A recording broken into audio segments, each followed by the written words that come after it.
You guys owe me more than one.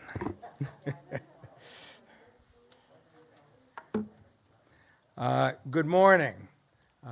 We are here today in an announcement that I know many parents in this city have been waiting for quite some time, and that is that vaccines are now available for children 5 to 11 years old in the country, and starting Monday they'll be available here in the city of Detroit.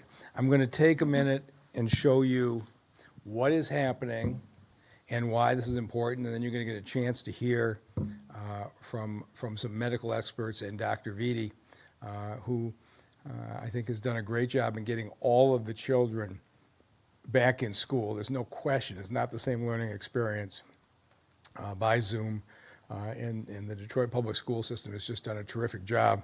It will be so much better if the children can be vaccinated and be that much safer. But let me show you what is happening here. We are in the room named for Skylar Herbert. Skylar was the 5-year-old daughter of a Detroit police officer and a Detroit firefighter, one of the youngest victims of COVID in the United States. She had a rare side effect that caused her death. She went from a very healthy and vibrant young girl.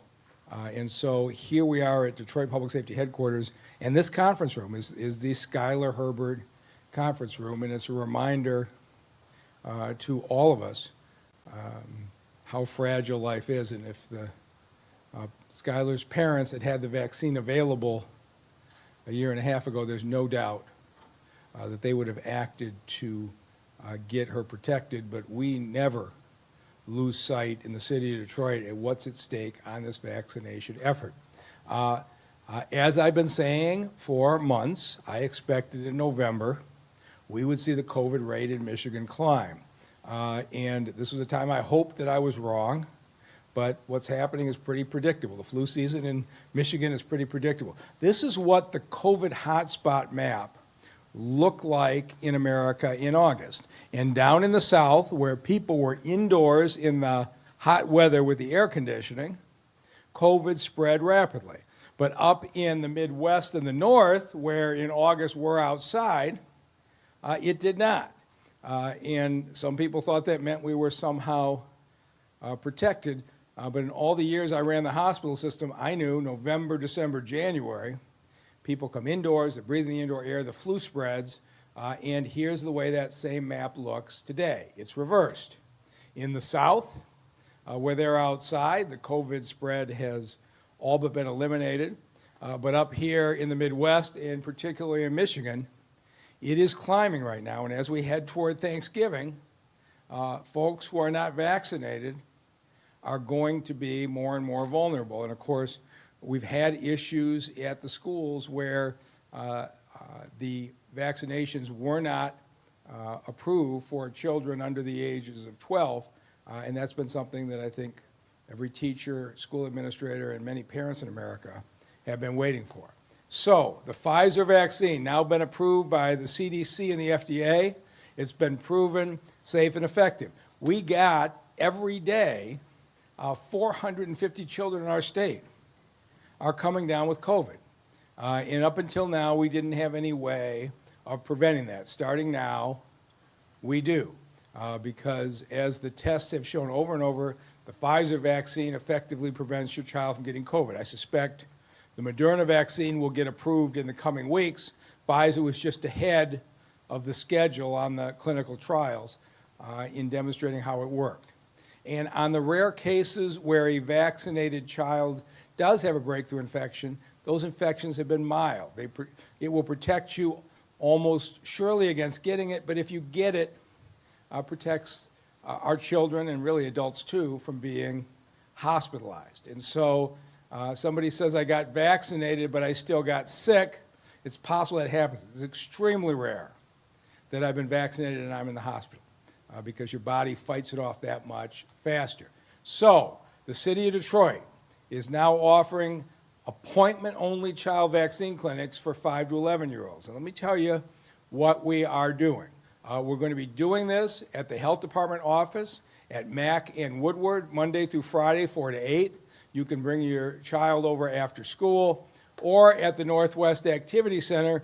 We're open all day, 9 to 7, 9 to 1 on Saturdays. And when you book your appointment for the child, you'll be booked the same time 3 weeks later, because it's a 2-shot dose, and so they will take care of booking you. But we wanted to do this by appointment because every parent knows that to take a kid into the doctor to get a shot can be a scary experience for children. And so we are setting up a separate process to make this as comfortable and reassuring for our kids. And Dr. Vitti is going to talk about what he's going to do, but we're going to continue to partner with more and more outreach efforts. Some of the details that you might not have heard about. The doses are 1/3 as big as for adults. So this is why it took so long. They had to do the clinical trial, find the right balance of what's the dose that would protect your child, but also has little chance of side effects. And so the children will get in a dose 1/3 the amount of what adults would get. They will get those doses 3 weeks apart, just like everybody else. And you can expect your child to be at full immunity 2 weeks after their second dose. So the sooner we start this, the sooner the children are protected. So what do you need to do? A parent or legal guardian has to bring the child in. So we can't have somebody else saying, I'm getting this child vaccinated. This is a decision for the parents and legal guardians to make, and so you're going to have to accompany them to the appointment. You can call right now, same number we've been using for the last year and a half, 313-230-0505, and the child vaccine centers are going to start to be open on Monday. So you can call today and make a Monday appointment. And all the other centers are still open for the adults. This is the child center. You have to come with your child. You're going to have to sign the paperwork. You're going to have to bring your photo ID. So we want to make sure we've got protections in place so nobody calls up and says, somebody vaccinated my child and they weren't authorized. We are going to make sure a parent or legal guardian does accompany the child and that we verify it with photo ID. We are setting up separate children operations. We're going to have pediatric clinicians, nurses, and clinical staff that are experienced in dealing with children. There's going to be extra time because we want to make sure that children have time to be comfortable. The doses are going to be clearly labeled. They're going to be in separate rooms, separate environments. And the reason for the appointment is this: I don't want 14 or 15 children in a walk-in sitting around waiting and having time to build anxiety. And so you'll call up, you'll make the appointment, and your child will be able to come in, be in a comfortable environment, get their shot, be watched for 15 minutes afterwards, as is our standard protocol, and then head back out. And all of the proper procedures are in place to make sure the adult doses and the adult vaccinations are totally separate from the children's doses and the children's vaccinations. And then for everybody else, the 13 centers are still open for everybody 12 and up on a walk-in basis. And given what's happening right now with COVID in the city, if you had 2 shots and your second shot was more than 6 months ago, you should get your third shot right away. If you haven't had any shots, it's all the more urgent for you to do it. I know you've heard this over and over, but what we saw happen in Florida once happened in Florida this summer was as soon as the hospital started to fill up, people started to run in to get their shots. Please don't wait. This is your last chance as we're watching these trend lines come up to be protected before the traditional flu season. And so that's what we are doing here overall. And with that, I am going to turn this over to our outstanding health director who's been waiting for this day for a while, Denise Fair. Denise Fair-Razzo. Thank you, Mr. Mayor. All right. So I am so thrilled today that we are announcing that the health department will be offering the Pfizer vaccine for children ages 5 to 11. We have been waiting a long time for this.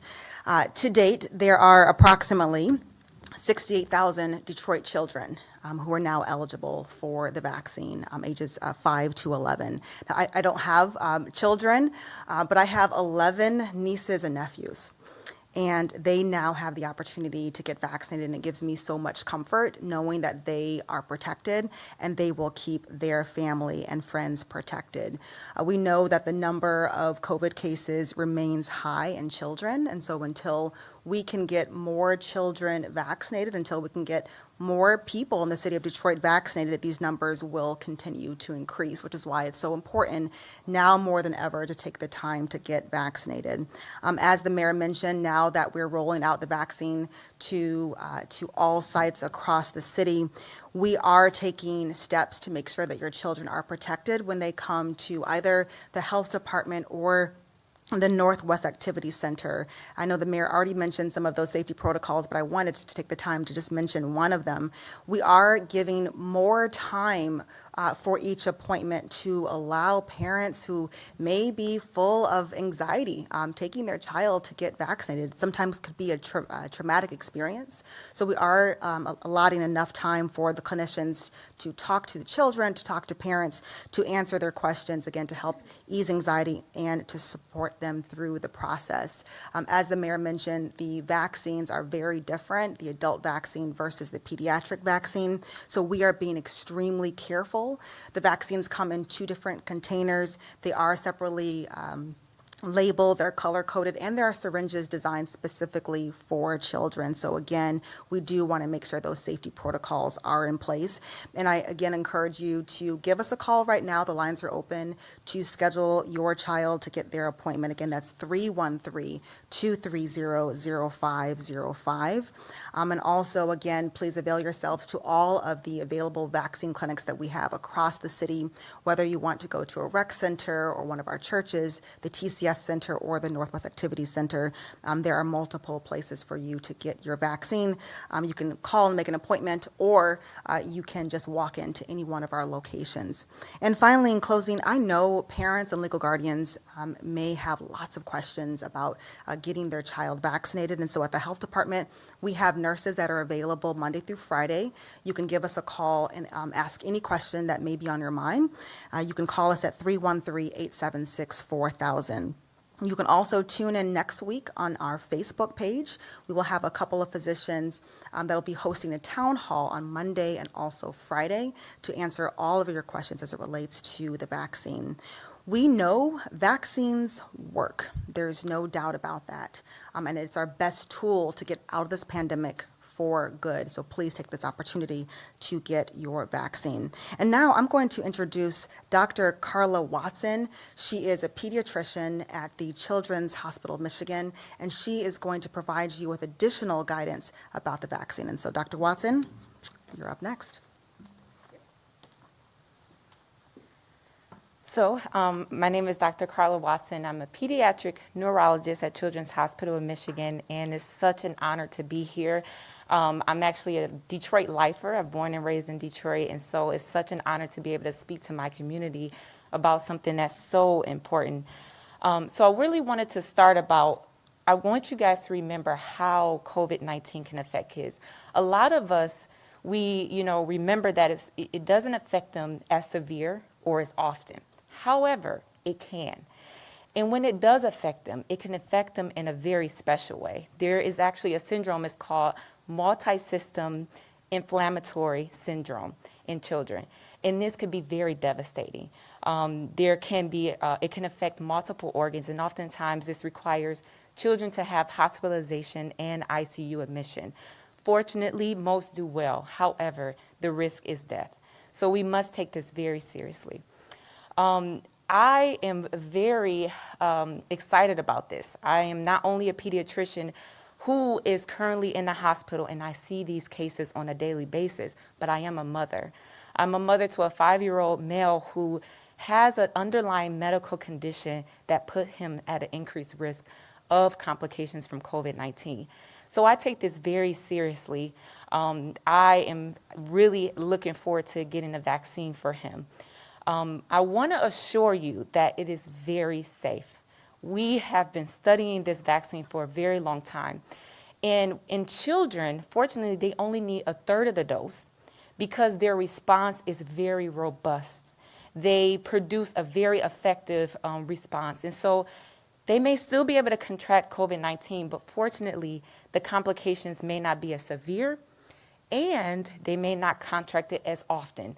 And so that not only helps them, but remember, they're carriers. They may affect us. So that helps us. That helps the entire community. So we must not take this lightly. And I also wanted to say that our kids, their social development is very important. Going to school, attending activities, football, cheerleading, that's very important for them. I just want some normalcy in our kids. Having to wear a mask, social distancing, we know is very difficult for kids. So this vaccine is very safe. We know it's very effective, and I've seen the severe complications of it. So please, I encourage everyone to really get the vaccine. We really want to return to normalcy. So I appreciate this time. And I am going to turn the table over to Dr. Vitti. He's the Detroit Public School System Superintendent. Thank you for your time.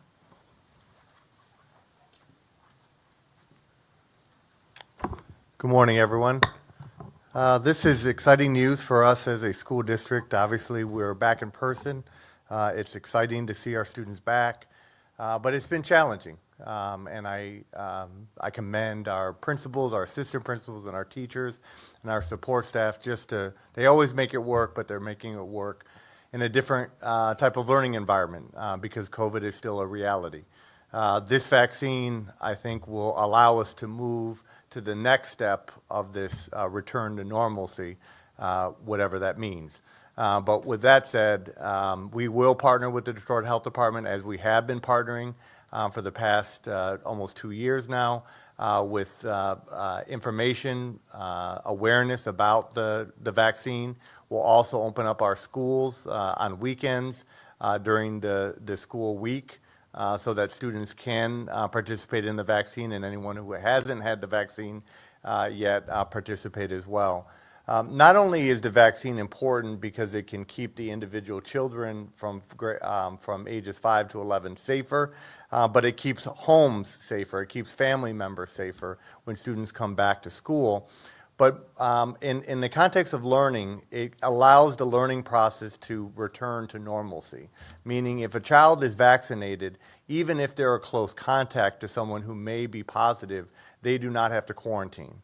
And so that is very important in a situation where we know that our vaccination rates are still needing to improve among the adult population, but even the student population. So naturally, we will deal with positive cases, but when we are dealing with those positive cases, an individual child, if they're a close contact, does not have to quarantine.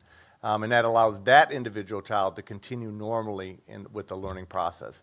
I believe, and others have recognized, that DPSCD continues to be a leader in COVID safety prevention and mitigation of spread. We have been calling for universal masking before it was mandated or other districts moved in that direction. We continue to test on a weekly basis. Over 70% of our employees are vaccinated. So this is now an opportunity for us to increase that vaccination rate among our students. So again, they can go to school day to day and not worry about being quarantined or to pick up the virus for themselves or their family. So we continue to work with the Detroit Health Department and the greater community to increase our vaccination rates. Thank you.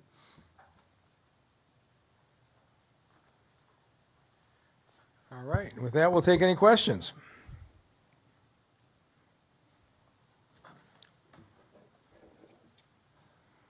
Hi, Kobe Levin with Chalkbeat. Dr. Vitti, can you provide any more details about vaccines at schools, when and where those will be available?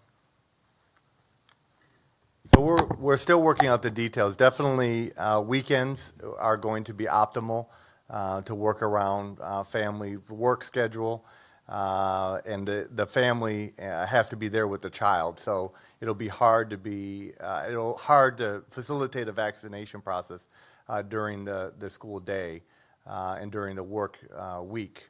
So primarily using weekends But we are considering a couple days during the week as well, especially as we approach the holiday.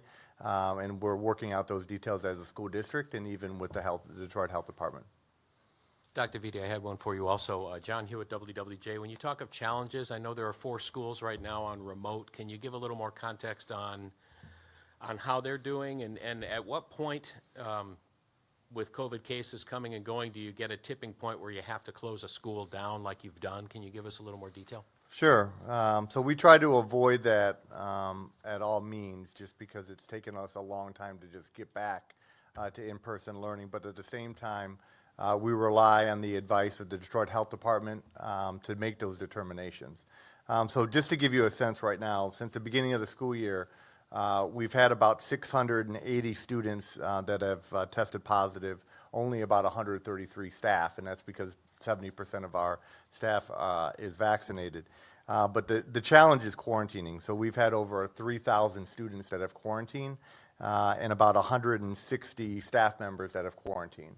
And so when we talk about positive cases, DPSCD will talk more about positive cases because we're testing. We're the only school district that I'm aware of in the state of Michigan that is testing weekly, and that's everybody. Everyone has to test. And so we are very transparent about positive cases. By identifying the positive cases, we prevent the spread and we prevent the outbreak. So although we run 100 buildings, about 50,000 students, well over 7,000 employees, at this point we've only had 9 outbreaks. And that's extraordinary when you consider the numbers. But that's because we're testing and we're enforcing the universal masking. But to your question, yes, there are 3 schools that we shifted online learning for a couple weeks, Central, Durfee, Mumford, and Bates. And we made those determinations because through our testing process, we determined that there were multiple cases in multiple grade levels. And when that happens, that means that there may be more spread that we're trying to prevent. So individual positive cases are natural. They're going to happen. And because we test, we're going to identify those. But when we see multiple cases at one grade level, across grade levels, that leads to concern, and that's likely when we would probably move to a situation where we suspend in-person learning for anywhere from 7 to 10 days. And just to clarify, when an individual student tests positive, they're home for 10 days, 14 days, or how's it handled? So if they test positive, they're home for 7 days, and they can test on the 5th, 6th, or 7th day to come back the 8th. If they don't test, then they come back after 10.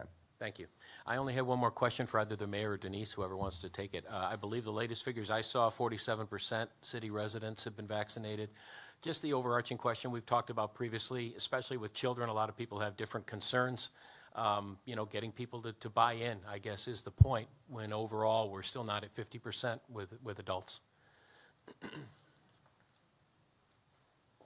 I'm not sure what your question is. Meaning if you know, we've always shot at 70% as the target, and we obviously haven't reached it, and I'm not trying to be half empty on the glass, but with children, I've heard people anecdotally have different concerns in regard to vaccines, let alone adults, less than half of the city residents getting the vaccination. Just wondering about, you know, efforts to encourage, as you have today, and whether you expect it to be more difficult maybe is the question with kids. So our goal has always been 70%, and it's still 70%, and we do want to get to what we call community immunity, where 70% of the population has been vaccinated, and we know we're not there yet. In fact, when we add 68,000 kids to the denominator, we expect that number, 47%, to decrease to 42%. And our efforts are still to get the word out, to speak to people one-on-one, because residents still have questions. And at the health department, our job is to provide education so that Detroiters can make an informed decision on whether they should take the vaccine or not. We know our phones are off the hook. We are vaccinating about 800 people per day for the 3rd dose and also the booster shot. And so I imagine those numbers will continue to climb. We remain hopeful that we will see positive trends over the next several months. Thank you. Yeah, one more for Dr. Vitti. In terms of the quarantines that we're already seeing, how many of those are occurring in this 5 to 11 age group where the vaccine will be newly available? Yeah, I'd have to break down those numbers. I would generally say, yeah, I'd have to break down actually the numbers. I was going to make an estimation, but I'd rather just give you back the numbers. It's across the board, but obviously our high school students are interacting more with each other than our elementary students, especially when you look at extracurricular activities. But proportionally, we have more students obviously in grades K through 8 than 9 through 12, so the numbers may be somewhat similar. But overall, we're seeing more interaction at the high school level than at the K-8. And that's to be expected because students are older. They have access to more activities and they have more freedom as older students. All right, thank you very much. All right, so we're going to move the topic now from COVID to evictions, where we have been having enormous success, and we want to make sure that we reach those families that we may not have gotten to yet. So I'm going to show you the success we're having in the eviction assistance program, and then if you are facing rent arrearage, facing eviction, the city is here to help, and I want to show you exactly how. So again, we have $60 million still available to help for back rent and to prevent your eviction. We've already approved $60 million of financial assistance. We have prevented between 6,000 and 7,000 evictions. So you may read nationally about stories about eviction crises, but because the city of Detroit has been there and been on the side of our renters, it has been far less here in the city. And we are helping you in 3 ways. And if you haven't taken advantage of this, the point today is to emphasize this. First, we are providing legal representation for you in court. And I would say to the media, which has done a really nice job of helping us on this, our biggest problem is this. The lawyers are paid for you. Because you're a resident of the city of Detroit, the city of Detroit is providing you a lawyer. They'll represent you in landlord-tenant court. But if you don't answer the eviction notice you get served with the court documents and you don't answer, we can't represent you.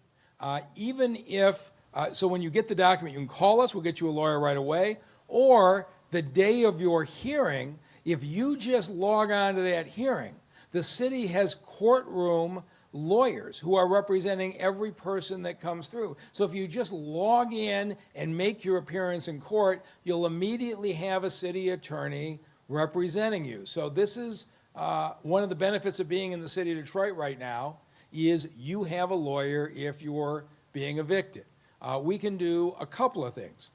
We have, because of the Biden administration and Governor Whitmer's efforts, back rent assistance available and potentially help on back utilities. Those programs are there. The money is there. It's meant to keep you in your home. We do not need any more vacant units in the city of Detroit. So the goal is to keep everybody in your home, and so far it's gone very well. The other piece that we have added is this.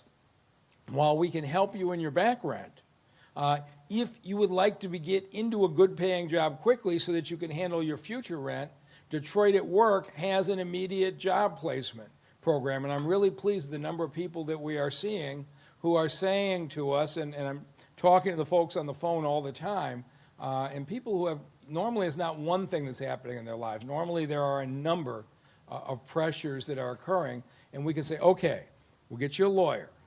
We'll help you on the back rent, clear out your arrearage. We can even help you get some repairs to your house, and we can help you get into a good paying job so you can pay off the rent in the future. We are standing behind you in this crisis. So whether you're a landlord or a tenant, you don't have to wait for eviction proceedings. We can actually help you before you ever get that notice if you're falling behind. And so you can go online at DetroitEvictionHelp.com, or you can call 866-313-2520. And again, I'd ask for the media's help. The online process is going extremely well. People who are sophisticated on the internet, they're getting online, they're getting help, it's working well.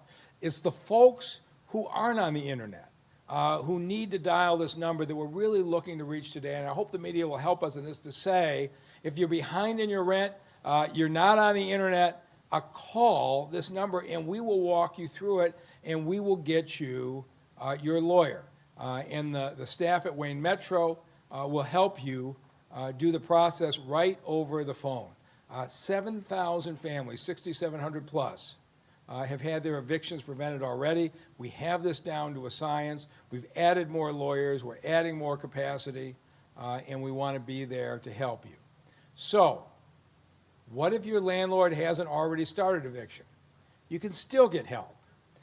If your income is under $44,800 for a single person household, higher than that for a family of four, $64,000, and you were negatively impacted by COVID, you don't have to wait for the eviction. If you're behind in the rent, call. Call today and we will get you the help. And you don't have to get the eviction notice in the first place. We can get you back to square one. And what if my landlord has started the eviction process? Again, you start the process, call the number, you're going to have a Detroit paid for lawyer. And the key thing is you have to show up for your virtual court dates because then the lawyers will be there to help you. Almost all of the evictions that are happening today in 36th District Court, the tenant doesn't show up. That's the great majority. When the tenant shows up, in the great majority of cases, our lawyers can work it out to keep you in the house, get that landlord some back rent, and get some repairs to your house, which in many cases is a really important part of wanting to stay there. And if you are a landlord, you don't need to start the eviction process. You can come right to us, and if your tenant is behind, we'll start the process right now. And I think by now the landlords are starting to understand that the City of Detroit rental ordinance is being enforced. If you have a rental unit that does not have a certificate of compliance, 36th District Court will not allow you to evict somebody because you were illegally renting in the first place. And so I think you're going to find the 36th District Court process is not going to be friendly to you. I can't say enough about Chief Judge Bill McConico and the 36th District Court judges who have taken a strong stand to say to the landlords in this town, if your unit isn't up to code, you haven't followed the law, don't expect the court to use the law to throw somebody out. We don't want to get into this fight with the landlords. Call us. We'll get you back rent, and we'll get you some money to make some repairs so that you'll be in good standing. We're not trying to fight with anybody, but it's very exciting to see the number of repairs that are being made to houses in the city as a result of this program. Not only the tenants staying in the house, but they're staying in a house where it's being fixed up. And if you want a job, the Detroit at Work Rapid Jobs Program is great. We've got some people being placed in as little as 24 hours. There are thousands of jobs open in this city today. And you don't have to navigate the classified ads like the old days. You just come to Detroit at Work. We've got 8 centers, and if you are behind in your rent, you will jump to the top of the list of everybody that Detroit at Work is working with because we want to make sure your housing situation is stable, whether it's you or your kids. We don't want you going to sleep at night wondering if you're going to be able to stay in your place. We're going to be there to help you. So whatever you need, we'll keep promoting DetroitEvictionHelp.com or call 866-313-2520. We've spent $60 million to keep the first 7,000 families in their home. We've got another $60 million. The help is there. All you've got to do is make a phone call. And so with that, I'm going to turn it over to the CEO of Lakeshore Legal Aid, the group that has represented very successfully a huge number of our tenants, Ashley Lowe. Ashley? Thank you, Mr. Mayor. I appreciate the opportunity to be here. Lakeshore is a law firm that provides free legal services to low-income people, seniors, and survivors of domestic violence and sexual assault throughout the whole state. And in the city of Detroit, we are so proud to be in a partnership with other legal aid programs, the United Community Housing Coalition and Michigan Legal Services, to provide representation and advice to tenants who are facing eviction. Our incredibly hardworking and dedicated staff are on every single eviction docket in the city of Detroit. So as Mayor Duggan mentioned, these are virtual hearings, these virtual dockets if you're faced with an eviction hearing. We used to walk into courthouses and go in the elevator and walk into the courtroom. That's not happening right now. Everything is virtual. So if you've been served with a notice for an eviction, you have a link on that notice that tells you how to log in. But don't worry if you don't have good bandwidth, you don't have Wi-Fi, or you don't have a Zoom capability. You can still use your phone to log into the Zoom call and participate just fine. When you get to the courthouse in that virtual hearing, the judge asks the tenant, do you want to talk to a lawyer? There's a free lawyer here for you. And if they do, they're placed into a Zoom waiting room. And what that means, it's a separate space on the Zoom call that is private for the tenant and the lawyer.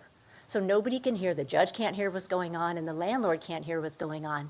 And the tenant has the opportunity to ask questions and explain what's going on to the lawyer. So the lawyer will listen to the tenant, find out the situation, and then give some advice. And we're always giving advice about the rental assistance programs that are available. As Mayor Duggan made very clear, there are funds available to help tenants. It's back rent, it's future rent, it's utilities, and even an internet stipend. So there is money available, you just have to apply. And anybody who is behind in their rent should be applying. You don't have to have that eviction notice, you don't even have to have a notification from your landlord that you were behind. You just need to either go online or make that phone call to start the process. And it's relatively simple. You just need a few pieces of proof. If you have a lease, get it. If you have notice, proof that you're behind in your rent, have that. Proof of your income. Very simple, and that'll get you started. And if you need help, you can call the phone number and someone will walk you through that application process. Also, and this is critical, if you are served with a notice to appear at one of those Zoom eviction hearings, you must appear. Legal aid attorneys are doing great work and they're providing a lot of services, but we can't do anything unless you appear in that court so that we can talk with you. And so some things that we advise on, if you have subsidized housing, maybe you have a housing voucher, Section 8, there are special rules that apply, special protections, and the legal aid attorneys can help advise you about that and enforce those rights. Also repairs. Everybody has a right to live in a safe space. And if you need repairs, that's something that the legal aid attorney can help with. And advise tenants that you can't be penalized for asking for those repairs or even asking for an inspection. So know that legal aid attorneys are on each of those dockets and ready to help tenants stay in their homes. And at this point, I'm thrilled to introduce one of those tenants who needed some assistance in staying in her home, and that is Ms. Janice Pemberton.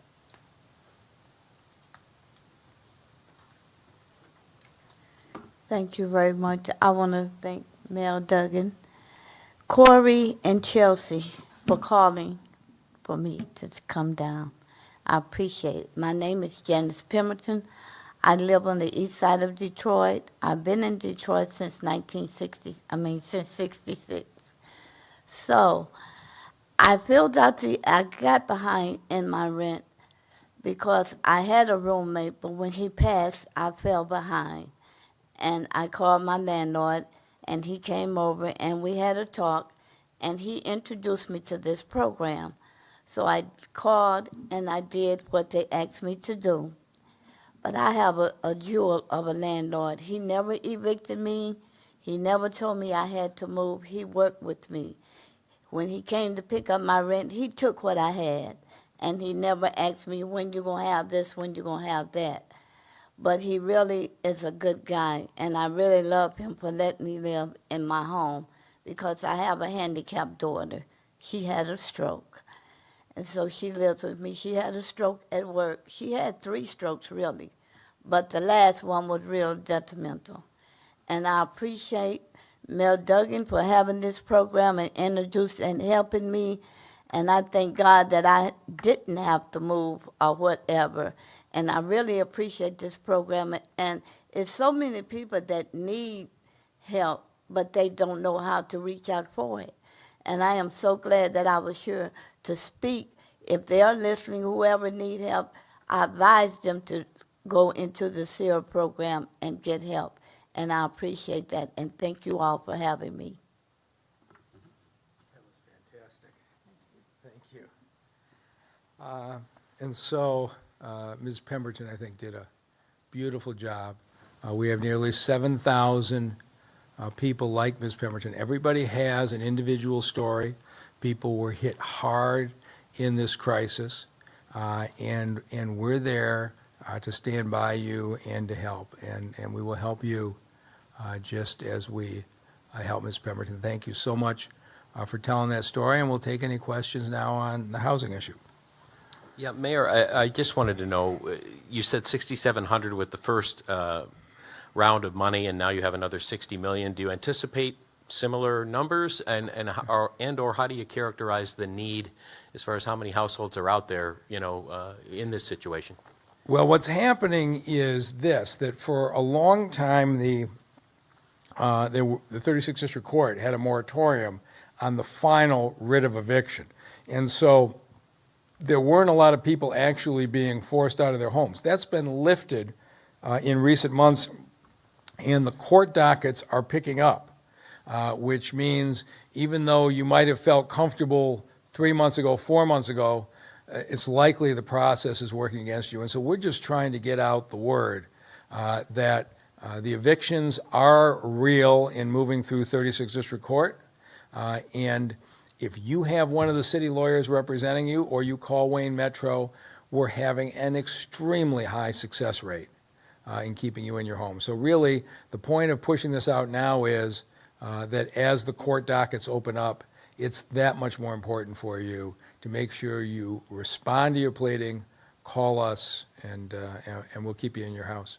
And the only other question I had on this topic, and I don't know, frankly, if there's a clean answer, but how much time are you buying people? And by that, I mean, I know every situation's different, but people come into this situation, and if they get a situation resolved where they're not evicted in the short term, are you finding that this will hopefully set them up? I'm going to ask Julie Schneider or Chelsea Neblett, one of our program experts, to answer the question on exactly how long this lasts.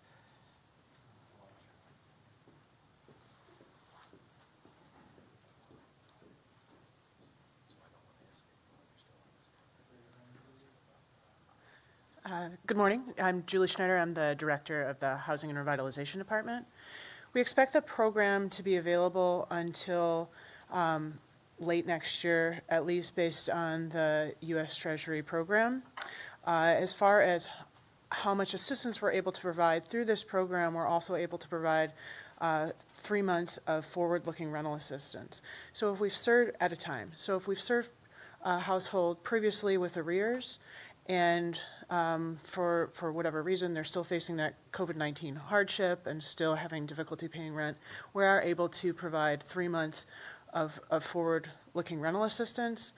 Mayor Duggan also talked about the Rapid Jobs Program, so we're really trying a wraparound approach with this work, not only to make sure that we have the forward-looking rental assistance available for people that need it, but also if they are needing employment, that we're able to provide that quickly too, to resolve the issue for households on a long-term basis. Thank you. Anything else?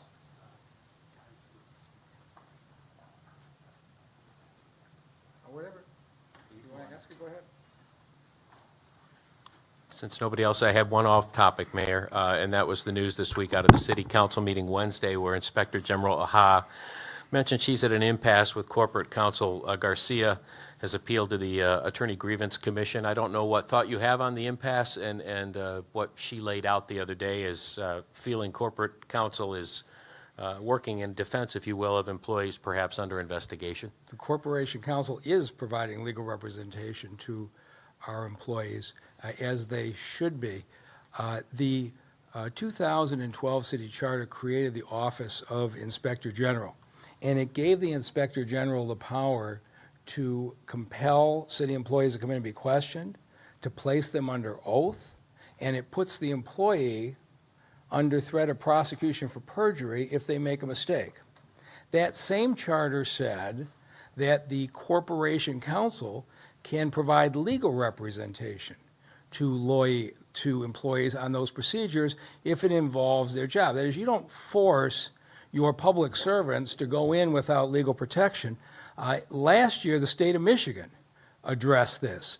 Public Act 357 that was passed by the state legislature explicitly says government agencies may furnish legal services to employees who are called into investigation. Because think about this, public servants don't make that much money. If you've got to spend thousands of dollars on a private lawyer every time you're called in, who would want to work for government? So the state law explicitly says the Corporation Counsel can provide representation. The charter says the Corporation Counsel can provide representation. We've had employees who have gone through the Federal Inspector General, to the Michigan Attorney General, to the Michigan State Police, with city lawyers with them, and nobody objected. I have no idea why the Detroit Inspector General is trying to deny people their statutory right to counsel. And that's all that Mr. Garcia is saying is, if an employee gets called in, that's good, that's the Inspector General's role. We're going to make sure that employee has an attorney to protect their rights. And I would say to you, if you went into questioning and you were under threat of perjury and prosecution if you made a mistake, you probably want a lawyer with you too. And so I think Mr. Garcia is right. I have absolutely no idea what the Inspector General's basis is to try to deny employees the right to counsel. Thank you. All right, anything else? Thank you all very much.